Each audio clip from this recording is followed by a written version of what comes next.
Habari kubwa kwa sasa katika soka la Tanzania ni kuhusiana na hukumu ya kasi ambayo Yanga walikata rufaa na kuwa wanadai alama 3 na magoli 3 baada ya Simba kutocheza mechi ya Machi 8, ambapo pia Yanga baada ya kuahirishwa mechi hiyo hawakutaka kucheza wakiamini kwamba Simba anatakiwa apokonye alama 3 na magoli 3 wapewe wao kwa sababu Simba wamegomea mechi.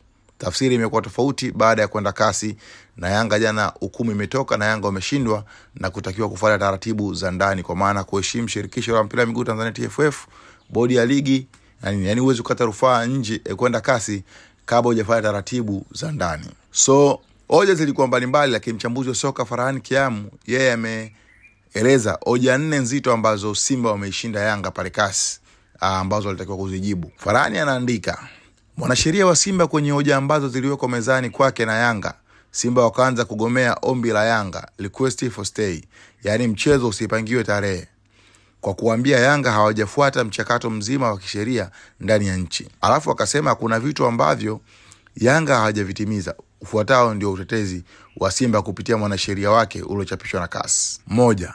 Yanga wanataka kulipwa fidia, lakini hawajaonyesha namna gani wao wameathirika kwa mechi kutochezwa. Yanga anataka kulipwa fidia kwa misingi ipi wakati anafahamu mapato yanapatikana baada ya mchezo kutajwa kupigwa? Mlalamikaji alishindwa kuthibitisha jinsi heshima au msimamo wake kwenye ligi utakavyoharibika. 2.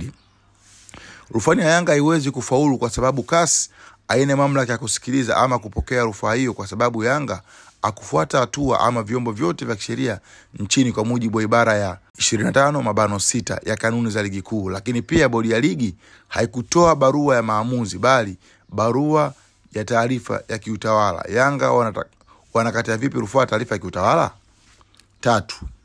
Simba kupitia mwanasheria akauliza anakata vipi alama 3 kwa mechi ambayo imeahirishwa na mamlaka. Maombi ya Yanga hayana uzito kuliko taarifa ya TPLB kuhusiana na rushwa na mambo yasiyofaa kwenye mchezo. Mechi imegairishwa kutokana na harufu ya mambo yasiyofaa kwenye mpira. Je, hayo hayana uzito?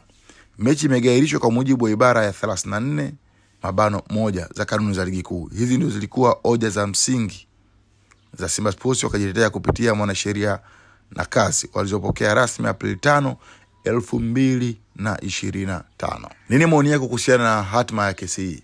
Dabi itapangiwa tarehe nyingine au Yanga watagoma baada ya maamuzi hayo kutoka?